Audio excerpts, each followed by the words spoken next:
우리는 하루를 살다 보면 몇 번의 멈춤의 시간을 가질 때가 있습니다. 예를 들면 식사 시간이 하루 가운데 멈춤의 시간입니다. 또는 휴식 시간이 멈춤의 시간이기도 합니다. 그런데 우리가 하루를 살면서 가장 긴 멈춤이 있다면 바로 잠이라는 시간일 겁니다. 잠은 굉장히 긴 멈춤입니다. 어떤 사람은 5시간의 멈춤일 수도 있고 어떤 사람은 6시간의 멈춤일 수도 있습니다. 어떤 사람은 8시간의 멈춤이기도 할 겁니다. 그러나 중요한 것은 그 잠이라는 멈춤의 그 기간은 절대로 손해나 손실이나 낭비 또는 남들에게 뒤처지는 시간이 되지 않는다는 겁니다. 왜냐하면 잠이라는 것은 내일을 다시 시작하기 위한 회복과 충전의 시간이기 때문에 그래요. 그래서 잠이라는 멈춤은 새로운 시작을 위한 겁니다. 만약에 잠이라는 멈춤이 끝나지 않으면 그건 어떻게 된 겁니까? 잠이라는 멈춤이 끝나지 않으면 그 사람은 죽은 거예요. 그렇죠? 죽은 거죠. 우리는 한 주간 고난 주간을 통해서 거룩한 멈춤이라는 주제로 말씀을 함께 나눴습니다. 우리는 왜 멈췄을까요? 왜 고난주간이라는 멈춤의 시간을 만들었을까요? 이유는 다시 새롭게 걷기 위함의 멈춤이었다라는 거예요. 만약에 우리가 고난주간 멈춤은 했어요. 그러나 다시 걷지 않는다면 우리는 무덤에 머물러 살아가는 사람과 다르지 않아요. 늘 우리의 삶에는 그늘이 있고 어둠이 있고 낙심이 있고 절망이 있고 두려움이 있는 삶이 나의 삶이 될 수밖에 없어요. 오늘은 부활주일입니다. 예수님이 죽음이라는 멈춤을 깨트리시고 부활로 다시 걸으신 날인 겁니다. 그러므로 오늘 우리 모두는 부활하신 주님과 다시 걷기로 다짐하는 그 시간이 되어야 할 것입니다. 그렇다면 다시 걷는다는 말은 무엇일까요? 그것은 오늘 본문이 이렇게 말을 합니다. 변화된 삶을 살아가는 것. 더 정확히 말한다면 이전의 삶을 버리고 이제 새롭게 변화된 삶을 살아가는 것. 그것이 예수 그리스도의 부활을 믿고 다시 걷는 자의 모습이다. 이렇게 오늘 말씀을 전하려고 합니다. 그러므로 오늘 말씀을 통해서요.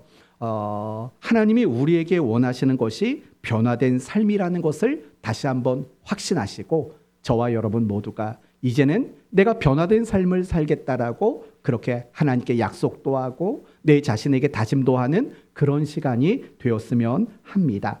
그래서 오늘 본문 2절을 보면 이런 말이 나오는 거예요. 너희는 이 세대를 본받지 말고 오직 마음을 새롭게 함으로 뭘 받으랍니까?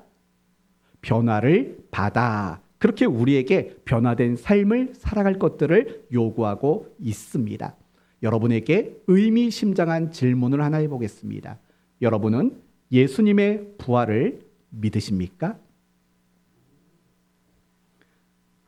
좀 분명하게 해주세요. 분명하게, 흐지부지하게. 다시 여러분은 예수님의 부활을 믿으십니까? 그러면 예수님의 부활을 믿는다는 건 뭘까요? 죽었던 사람이 다시 살아난다는 것을 확신하는 걸까요? 예수님은 죽었고 그래서 그분이 다시 살아났다는 걸 난 확신합니다. 그게 예수님의 부활을 믿는다는 걸까요? 그러면 이렇게 다시 한번 물어보겠습니다. 여러분은 부활이 뭐라고 생각하십니까? 이 질문 앞에 대부분의 성도들은 지금 방금 했던 그 말을 대답할 겁니다. 죽은 사람이 살아나는 거예요. 그게 부활입니다. 이렇게 대답하실 겁니다. 분명히 사전적 의미로는 죽었던 사람이 다시 소생하는 것이 부활이라고 사전은 이야기합니다. 그러나 중요한 것은 우리는 사전의 부활을 배우는 게 아니라 성경이 말하는 부활을 배우는 사람들인 겁니다. 그 말은 이런 겁니다. 사전이 말하는 부활과 성경이 말하는 부활은 사실은 굉장히 그 의미 자체가 다르다라는 겁니다. 그러면 이제 우리가 확인해야 되는 건 뭐냐면 그러면 성경이 말하는 부활이란 도대체 무엇인가를 우리는 확인해 봐야 합니다. 성경은 부활을 결코 죽었다 살아나는 것이라고 말하지 않습니다. 이를 확인하기 위해서 여러분이 지금까지 성경을 배웠던 여러분의 지식을 총동원하셔야 합니다. 이렇게 동원해 보십시오. 내가 성경을 읽다가 죽었던 사람들이 다시 살아났던 사건들은 뭐가 있었는가를 생각해 보세요. 성경을 보면은요, 죽었던 사람이 살아났다라고 이야기하는 구절이 여러 구절이 나와요. 여러분이 잘 아시는 대표적인 인물은 누구죠? 마리아와 마르다의 오라버니였던 나사로도 죽은 지 3일 만에 다시 살아났어요. 또 누가 생각이 나십니까? 회당장 야이로의 딸, 12살 먹은 그 딸이 어떤 병인지는 모르지만 죽었어요. 그런데 예수님은 죽은 그 12살 아이를 다시 살려주셨어요. 또 누가 있을까요? 누가 있을까요?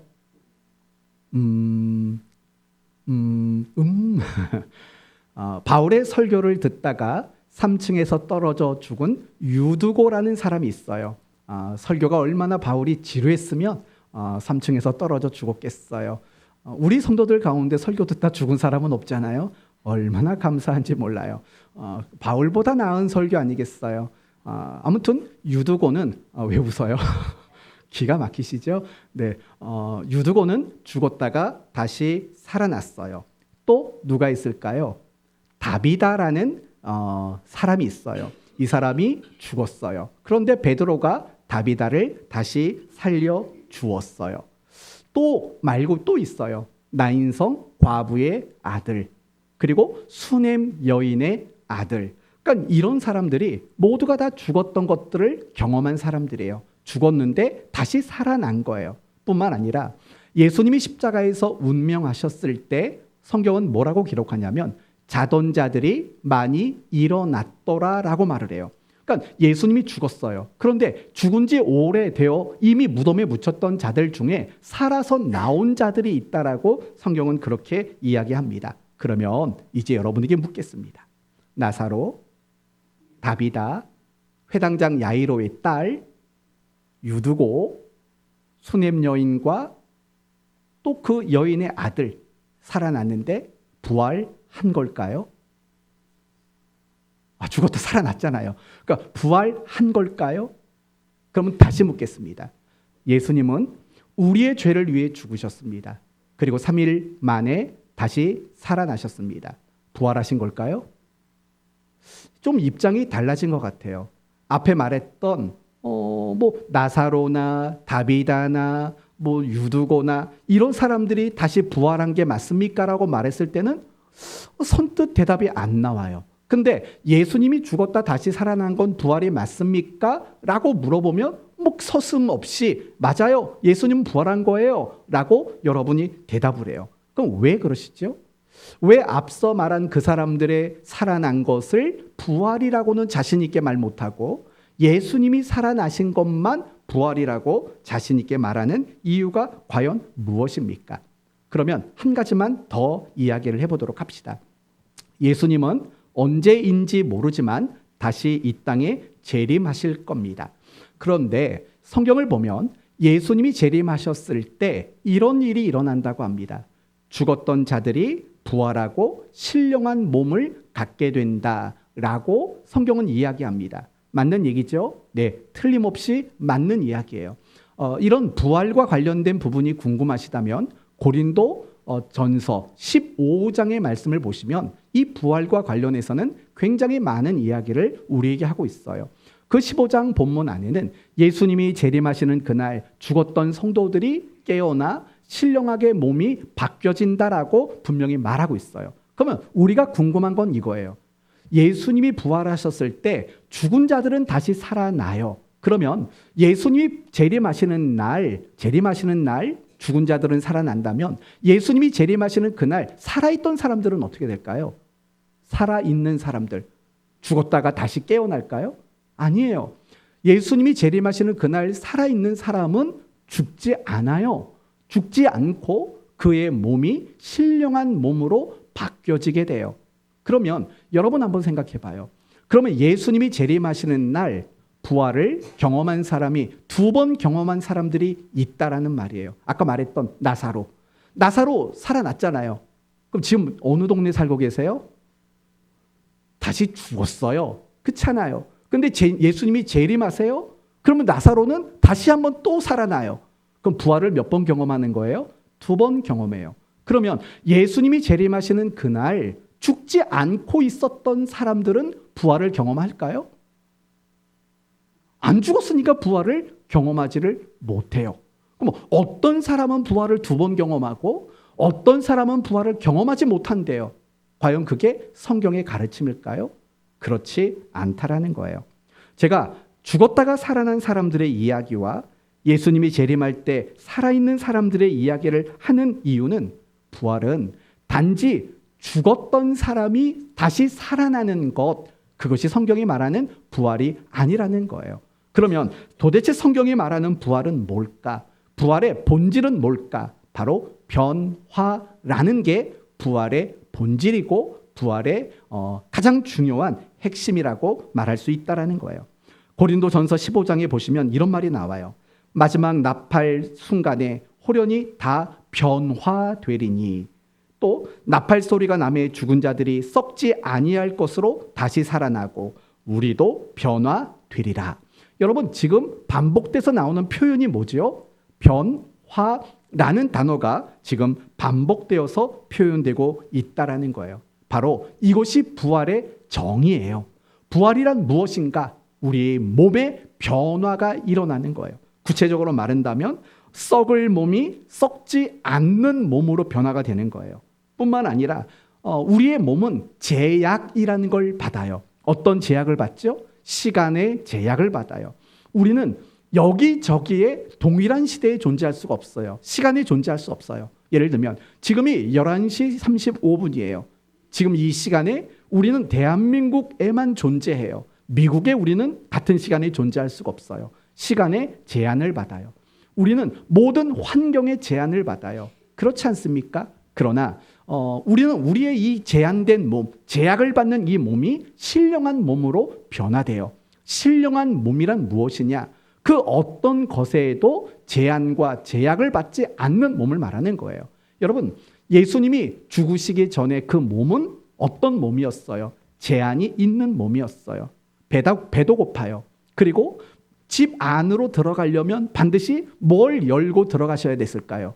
문을 열고 들어가셔야 돼요. 그런데 예수님이 부활하신 이후에는요, 참 신기하게도 어느 집에 들어갈 때 사실은 문을 열고 닫고 그런 과정이 없이 홀연히 이동하시는 그런 모습으로 예수님의 신령한 몸이 표현되는 거예요. 바로 우리의 몸이 그런 몸으로 표현돼요. 제일 중요한 몸, 그럼 나는 무사통관가 이런 거 생각하지 마시고 지금의 몸과 전혀 다른 개념의 몸으로 우리의 몸이 변화가 되는 거예요. 그게 바로 부활이라는 거예요. 그러면 이런 관점으로 다시 생각해 봐요. 나사로가 살아났어요. 그러나 우리는 나사로를 살아난 그 일을 부활이라고 말하지 않아요. 왜요? 무엇이 없기 때문에요. 그의 몸에는 아무런 변화가 일어나지 않았어요. 여전히 그는 다시 죽을 몸이었어요. 그래서 그것을 우리는 부활이라고 자신 있게 말 못하는 거예요. 그러나 예수님이 죽었다 살아났어요. 그런데 우리는 그것을 부활이라고 말해요. 그 이유는 뭐냐? 예수님의 그 몸이 살아생전의 그 몸과는 다르게 변화된 새로운 몸이었기 때문이에요. 그래서 그것을 우리는 부활이라고 이야기하는 거예요. 따라서 부활의 핵심과 부활의 본질은 무엇이냐면 바로 변화. 이것이 부활의 핵심이고 부활의 본질인 거예요. 그래서 예수님의 부활을 이야기할 때 단지 잃어버렸던 생명이 다시 생겨나는 그 차원, 죽음에서 다시 살아난 그 차원에서 부활이 아니라 그분이 이제는 완전한 신성을 가지신 몸으로 다시 새롭게 변화된 것, 그것을 우리는 부활이라고 말한다는 것을 잊지 말아야 돼요. 그렇다면 부활의 본질과 핵심이 변화라면 예수님의 부활을 믿는 우리에게 요구되는 삶은 무엇이겠냐고요.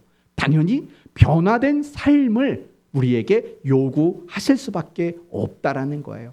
더 정확히 말하면 예수님의 부활로 증명된 하나님의 말씀을 내 삶의 기준과 원칙과 방법으로 삼아서 끊임없이 내 삶을 변화시켜 나가는 그런 변화된 삶을 예수 믿는 자들, 특별히 예수님의 부활을 믿는 우리 모두에게 그것을 요구하고 있다라는 거예요. 따라서 내가 예수님의 부활을 믿는다라는 것은 이런 의미가 되어야 돼요. 저도 예수님이 신령한 몸으로 변화되신 것처럼 저도 끊임없이 변화되는 삶을 살겠습니다.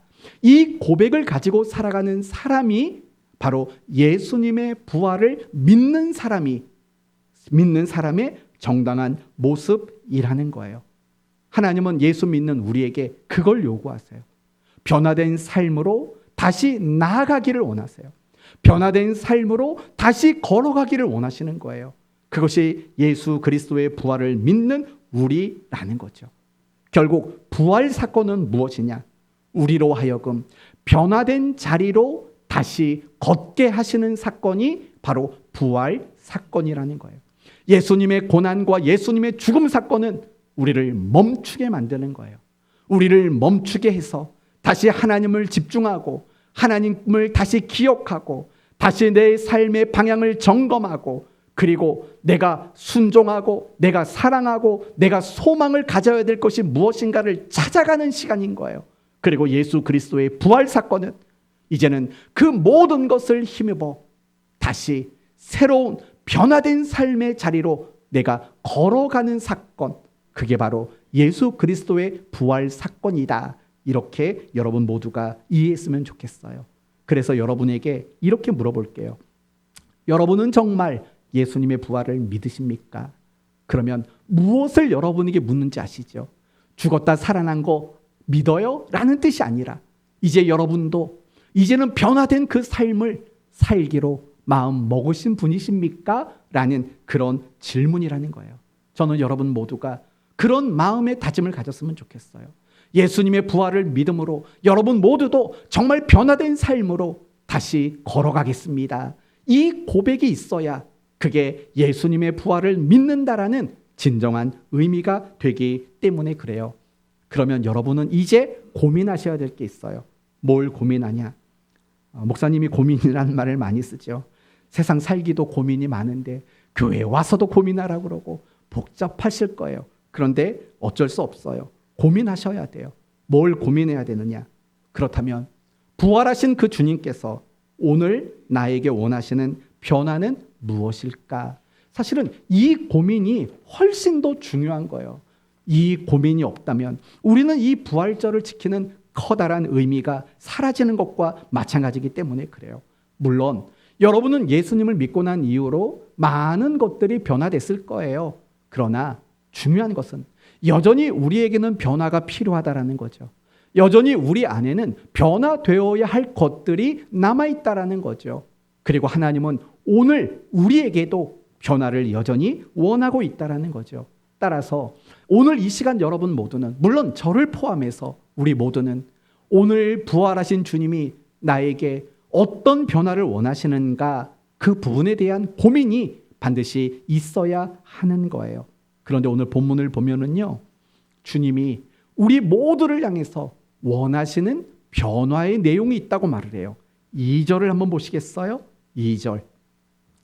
너희는 이 세대를 본받지 말고 오직 마음을 새롭게 함으로 뭐하래요? 변화를 받아. 여러분, 여기에 답이 나왔어요. 변화를 받아라고 말할 때 먼저 언급한 게 있어요. 그게 뭐죠? 마음을이에요. 마음을 새롭게 하여 변화를 받는 거예요. 맞아요. 하나님이 오늘 저와 여러분에게 가장 원하시는 것은 마음의 변화라고 말을 해요. 마음의 변화. 왜 그런지 아세요? 마음의 변화가 내 삶의 모든 변화의 출발점이기 때문에 그래요. 마음이 변해야 내 삶이 변하기 때문에 그래요. 반대로 말한다면 이런 거예요. 내 마음이 변하지 않으면 우리는 그 어떤 것도 변화될 수 없기 때문에 그래요. 왜 그러냐? 마음이 모든 걸 결정하기 때문에 그래요. 오늘 여러분이 이 시간 이곳에 나와 예배 드리는 건 뭐가 결정했을까요? 여러분의 마음이 결정했어요. 에이, 싫어, 안 가. 여러분이 그렇게 마음을 먹었다면 여러분은 오늘 이 자리에 나오지 않았을 거예요. 아, 너무 졸려, 더 자고 싶어, 그래도 예배는 드려야지라는 마음을 품었기 때문에 여러분은 오늘 이 자리에 나와 계시는 거예요. 마음이 모든 걸 결정해요. 마음이요, 여러분의 말을 결정해요. 뭘 보면 알 수 있는지 알아요? 마음이 좋으면 말이 예쁘게 나와요. 근데 마음이 안 좋으면 말이 어떻게 나와요? 밉게 나와요. 밉게 나온다고요. 거칠게 나와요. 우리의 마음이 내 생각을 흔들어 놔요. 내 마음이 내 감정을 주장해요. 내 마음이 행동을 결정하고 내 마음이 뭔가를 바라보는 관점을 결정해요. 예를 들면 저는 마음이라는 것이 색안경이라고 생각이 들어요. 색안경. 여러분, 가끔씩 선글라스를 끼고 다니다 보면 날씨가 왜 이렇게 흐리지라고 순간 착각할 때가 있어요. 왜 그럴까요? 검은색 안경을 끼니까 온통 세상이 어둡고 흐리게 보이는 거예요. 색안경이에요. 마음은 여러분을 세상을 바라보도록 만드는, 사람을 바라보도록 만드는 색안경이 여러분의 마음인 거예요. 마음에 따라서요, 똑같은 상황도 다르게 보인다고요. 그렇게 돼요. 여러분, 일체유심조라는 말 아시죠? 이 말이 바로 그 말이에요. 내가 어떤 마음을 먹느냐에 따라서 어떻게 보이고 어떻게 느껴진다라는 것을 결정한다라는 거예요. 뭐 원효대사, 아니 교회 부활절에 원효대사 얘기하는 게 좀 웃기지만 추위를 피해 동굴에 들어갔어요. 그리고 갑자기 너무 목이 말라서 습관처럼 머리맡에 있는 바가지를 갖다 마셨어요. 아침에 떠보니까 그게 바가지가 아니에요. 해골 바가지예요. 유골에 담겨있는 썩은 물이었다고요. 그리고 토를 해버렸어요. 그리고 가만히 생각해 봤어요. 이상하다. 내가 지난 밤에는 정말 시원하게 마셨는데 지금 다시 보니까 구역질이 난다라는 거예요. 그게 마음 먹기에 달라진다라는 거예요.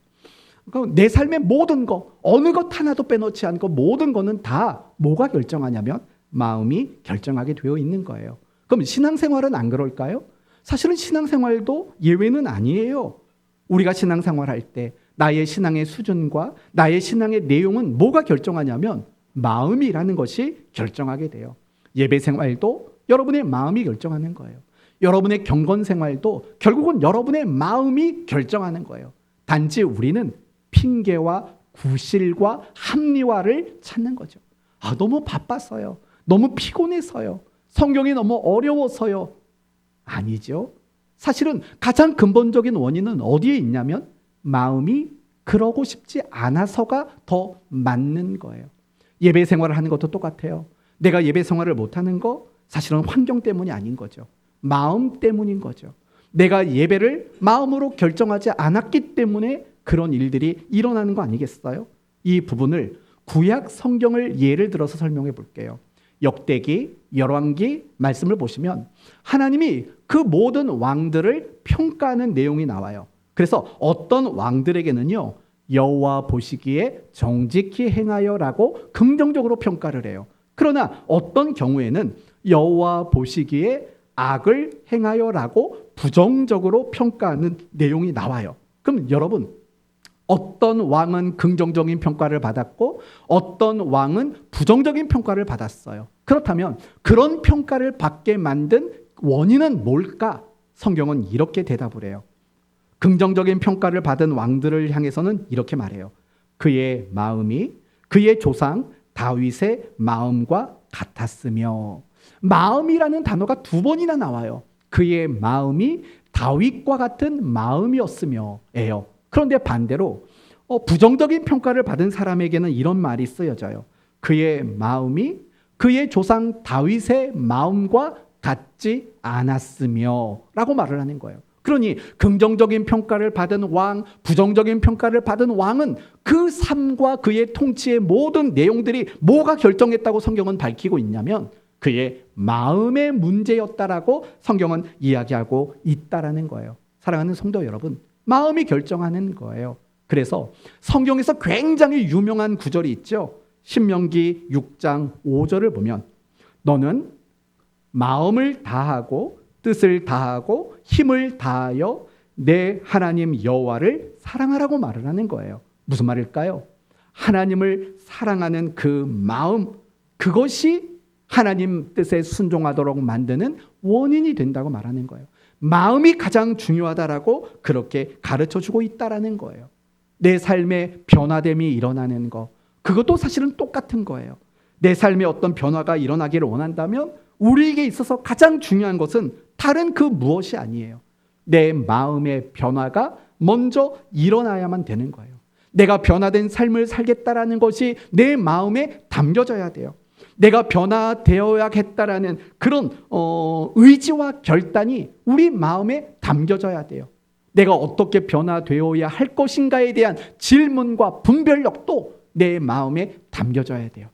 여러분의 마음이 움직이지 않으면 절대로 여러분의 삶은 더 이상 변화된 삶으로 나가는 그 발걸음이 생겨나지를 않게 된다라는 거예요. 그렇기 때문에 하나님이 저에게 그리고 여러분 모두에게 가장 원하시는 변화가 있다면 마음의 변화라는 것을 잊지 않았으면 좋겠어요. 그리고 저는 하나님이 우리 모두에게 이런 은혜를 주셨으면 좋겠어요. 정말 강팍하고 단단하게 굳어져서 어떤 말을 들어도 변화되지 않고 바뀌지 않는 내 마음을 하나님이 은혜 주셔서 내 마음의 변화가 일어나도록 만드시는 그런 하나님의 놀라운 역사가 있기를 정말 간절히 소원하고 있습니다.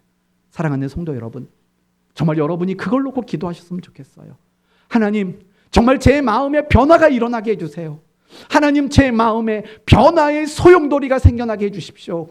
라고 정말 날마다 간절히 기도하고 그런 의지와 그런 결단을 가지게 되는 여러분 모두가 되셨으면 좋겠습니다. 그런데 이렇게 변화되는 거 쉬울까요? 쉽지 않을까요? 쉽지가 않아요. 내가 아무리 강력한 결심을 가지고 내가 아무리 강력한 의지를 가지고 있어도요, 변화되는 건 결코 쉽지 않아요. 얼마나 쉽지 않으면 이렇게까지 말하겠어요. 갑자기 누가 변화가 돼요. 그러면 우리는 내심 속으로 무슨 생각을 하는 줄 아세요? 저 인간 죽을 때가 됐나 보다. 그렇잖아요. 그렇게 죽을 때가 됐나 보다 이런 생각을 할 정도로 우리가 변화되는 것은 절대로 쉬운 게 아니에요. 그러면 우리가 변화되는 일이 쉽지 않은 이유는 과연 뭘까요? 한 3가지로 여러분에게 간단히 말씀드릴게요. 첫째는 끊임없는 유혹이 있기 때문에 그래요. 어떤 유혹이 있냐면 지금 현재 내 이 익숙한 삶, 내 익숙한 삶을 살고자 하는 유혹이 생기는 거예요. 또 2번째는요. 내가 변화되면 내 삶에 불편해지는 것들이 많이 생길 수밖에 없어요. 예를 들면 내가 새벽에 예배를 안 드려요. 그런데 내가 이제 새벽 예배가 내 하루의 첫 시간이다. 이렇게 변화되게 되면 여러분의 삶에는 얼마나 많이 불편한 것들이 생겨나겠냐고요. 그런 불편한 것들을 거절하고 싶은 유혹이 생기는 거예요. 그리고 3번째는요. 여러분이 변화되고자 하는 그 마음을 가져도 한 번에 변화되지를 않아요. 그러니까 이런 생각이 드는 거죠. 내가 며칠 고생해서 내 삶이 변화된다면 해볼만 해요. 그런데요. 내가 며칠 고생한다고 해서 내 삶이 변하나요? 안 그래요. 저는 그거 수없이 도전해봤어요. 저는 학창시절 때 요즘에는 그런 부흥회 찾아보기가 어렵지만 제가 학창시절에는요. 교회 부흥회는 정말 엄청난 봄, 가을 행사였다고요. 축제였다고요. 제가 북치는 사람이었어요. 북치는 사람. 부흥회 때 맨 뒷자리에 앉아가지고 커다란 북 갖다 놓고 저한테 북을 치래요. 학생인데도 제가 그만큼 그때부터 알아봤다 이거 아니겠습니까? 네, 북을 치래요. 그러면 저는 굉장히 부흥의 기간을 사모했어요. 왜냐하면 제가 부흥의 기간을 거치고 나면 제가 변화될 거라고 늘 기대했기 때문에 그래요. 내 자신이 변화되기를 바라는 마음이 너무 많았거든요. 그래서 옛날에는 2박 3일 부흥회가 어디 있어요? 3박 4일, 4박 5일. 그것도 요즘에는 부흥회가 저녁만 하든가 하잖아요. 아침, 점심, 저녁 다 했다고요. 아침, 점심, 저녁. 그걸 다 했어요. 그렇죠? 옛날에는 그렇게 했어요. 그럼 그렇게 열심히 하는 이유가 뭐냐면요. 변화되고 싶은 마음이에요. 근데 3박 4일 동안 그렇게 북을 쳐대도 제 삶이 달라지질 않아요. 달라지나 보다 했다가 그냥 며칠 더 지나면 다시 원래 상태로 돌아와 버린 제 모습을 보게 돼요. 우리가 변화되는 게 마치 컵라면을 끓이는 거라면 얼마나 쉽겠어요. 그런데 우리가 변화되는 삶을 살아가는 건 컵라면을 끓이는 게 아니에요. 사고를 만드는 거고 김장을 하는 거예요. 여러분, 김장이 그냥 한순간이 되는 거 아니잖아요. 가서 배추 뽑아와야죠. 요즘에는 배추 안 뽑아오나요? 절인 배추 주문하죠. 그럼 일 많이 줄어드네요. 네. 아무튼 온갖 재료 사다가 다듬어 놓고 버무리고 그걸 또 속에 다 집어넣고 거기서 끝날 수 없으니까 또 수육까지 만들어서 한 점 먹고, 아무튼 김장하려면 굉장히 복잡하고 어려운 시간이 걸려요. 변화는 마치 김장하는 것과 같아요. 그냥 사발면 하나 끓여 먹는 정도라면 우리가 변화되는 건 하나도 어렵지가 않아요. 근데 우리가 변화되는 삶을 살아가는 건 단번에 완성이 되지를 않아요. 오랜 시간 반복과 훈련이 필요하게 돼요. 그러다 보면 결국 우리는 어떤 마음을 갖게 되냐면, 나는 왜 이렇게 변하지 않지? 라는 낙심된 마음, 정말 절망된 마음이 생겨요. 물론 변화된 삶에 관심 없는 사람은 낙심과 절망 안 느껴요. 그러나 내가 더 나은 그리스도인으로 변화되기를 원하는 사람은요, 끊임없이 부딪히는 게 낙심과 절망이에요. 나는 왜 변화되지 않을까? 나는 왜 더 열심히 믿음 생활 못할까라는 끊임없는 낙심과 절망이 있어요. 저는 여러분의 마음에 낙심과 절망이 있기를 바라요. 그리고 지금 여러분의 마음속에 낙심과 절망이라는 마음이 있다면 여러분을 정말 축복합니다. 여러분은 지금 제대로 된 길을 가고 있는 거예요. 정말 올바른 생명력 있는 그리스도인의 삶을 지금 살아가고 있는 거예요. 이러한 것들로 인해서 우리가 변화되는 삶을 살아가는 건 너무 힘들고 괴로울 수밖에 없어요. 낙심과 절망, 내 모습을 보며 스스로 지치는 그런 마음이 늘 나를 공격하기 때문에 힘들고 어려울 수밖에 없어요. 그러면 끝으로 말씀을 드릴게요. 그렇다면 우리가 변화되는 사람이 되기 위해서 우리에게 정말 절실히 필요한 것은 무엇일까? 1절에 그에 대한 답이 나와 있어요. 1절을 우리가 같이 읽으면 좋을 것 같아요. 1절 같이 읽어봅시다. 그러므로 형제들아, 내가 하나님의 모든 자비하심으로 너희를 권하노니 너희 몸을 하나님이 기뻐하시는 거룩한 산 제물로 드리라. 이는 너희가 드릴 영적 예배니라. 아멘. 너희 몸을 하나님이 기뻐하시는 거룩한 산 제물로 드리라 라는 말이나, 이는 너희 드릴 영적 예배니라 라는 말은 다 똑같은 얘기예요. 뭐냐?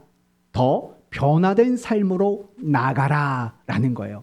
그런데 중요한 건 뭐냐면요, 더 변화된 삶을 살아라, 더 변화된 삶으로 나가라 라고 말할 때 바울은 그런 권면을 무엇을 힘입어서 하고 있는지를 보셔야 돼요. 이 권면을 무엇을 근거로 하고 있죠? 하나님의 모든 자비하심이라는 거예요. 자비하심으로 이 권면을 하고 있는 거예요. 이게 무슨 말인지 아세요? 우리가 변화된 삶으로 나아가는 방법은 하나님의 자비하심을 힘입지 않으면 절대 불가능하다라는 거예요. 다르게 말한다면요, 진정한 변화는 꾸중으로 만들 수 없고 정죄함으로 만들 수 없고 책망으로는 만들 수 없다라는 말인 거예요. 여러분이 자녀를 다 키워보셨잖아요. 여러분이 자녀를 키울 때 꾸중과 책망과 정죄하는 것으로 자녀를 변화시킨 적 있으세요? 아니죠. 변화시킨 적은 없고 늘 변질만 시키는 거죠. 삐뚤어지게 만들고 상처받은 자가 되게 만들고, 그래서 정말 세상을 부정적으로 보는 사람으로 만드는 게 어쩌면 여러분이 자녀를 옳게 변화시키겠다고 했지만 잘못된 결과가 나온 것들 아니겠어요? 절대로 책망, 꾸중, 정죄 이것으로는요 우리를 아름답게 변화시킬 수가 없어요. 오직 우리를 변화시킬 수 있는 것은 하나님의 자비하심을 기억하고 하나님의 그 자비하심을 내 마음에 담을 때 우리에게는 진정한 변화가 일어날 수 있다라는 거예요. 그러면 하나님의 자비하심이란 무엇일까요? 이런 거예요. 잘 변화되지 못하는 나를 한없이 이해해 주시는 거예요. 또 나에게 변화를 요구하시지만 단번에 완전한 변화를 요구하지 않으신다라는 거예요. 느리지만, 더디지만 멈추지 않는 변화만을 요구하고 있다라는 거예요. 무슨 말이냐? 100m 달리기 하는 것처럼 후닥닥 달려가기를 바라지 않는 거예요. 슬로우 워킹. 그게 유명하다고 하지 않습니까? 아주 천천히. 그러나 멈추지 않는 발걸음. 하나님은 그걸 원하시는 분이라는 거죠. 그걸 우리가 깨달을 때, 내가 변화되는 일들이 더디어도 이해해 주시는구나. 하나님은 내가 하루아침에 변화되는 것을 원하는 게 아니라 단지 멈추지 않는 변화만을 원하고 계시는구나 라는 그런 하나님의 자비하심을 깨달을 때 우리는 실망하지 않고 절망하지 않고 변화된 삶으로 나가는 그 발걸음을 계속해 갈 수 있다라는 겁니다. 하나님은 자비로우신 분이세요. 그래서 시편 111편에는 여호와는 은혜로우시며 자비로우시도다라고 말해요. 그리고 요나서 1장에서는 주께서는 의로우시며 자비로우시며 노하기를 더디하시며라고 말해요. 고린도후서 1장에서는 찬송하리로다 그는 우리 예수 그리스도의 하나님이시요 자비의 아버지시요 라고 말을 합니다. 하나님은 여러분 모두를 향해서 항상 자비하십니다. 그 하나님의 자비하심을 늘 기억하시고 붙드십시오. 그래서 느리지만 더디지만 여러분에게 변화되는 그 삶을 매일 살아가는 여러분 됐으면 좋겠습니다. 말씀을 마치겠습니다. 저는 여러분 모두가 십자가 앞에서 자주 멈췄으면 좋겠습니다. 하루에 단 5분이라도 십자가 앞에 멈춰서 기억하고 집중하고 점검하고 나가야 할 방향을 확인받는 그런 시간을 갖기를 바랍니다. 그러나 그 멈춤을 힘입어서 이제 여러분이 변화된 삶으로 날마다 걸어가는 그런 삶을 소원하기를 바랍니다. 이 모든 걸 위해서 가장 필요한 것은 마음의 변화입니다. 여러분의 마음을 놓고 기도하는 일들이 얼마나 중요한지 기억하십시오. 여러분의 마음의 변화를 놓고 기도하고 여러분의 마음을 가꾸는 일들을 열심히 하십시오. 그래도 우리는 낙심하고 절망하는 순간들이 올 겁니다. 그럴 때마다 하나님은 자비하신 하나님이라고 다시 한번 붙드셔서 느리고 더디어도 멈추지 않는 변화를 위해 날마다 힘있게 살아가는 여러분 되시기를 바랍니다. 그런 삶이 예수님의 부활을 믿는 삶이고 그런 삶이 부활이 우리에게 요구하는 삶이 되는 겁니다. 때로는 멈추시고 그 멈춤을 힘입어 다시 변화된 삶으로 걸어가게 되는 여러분 모두가 되시기를 예수 그리스도의 이름으로 축원드립니다. 아멘.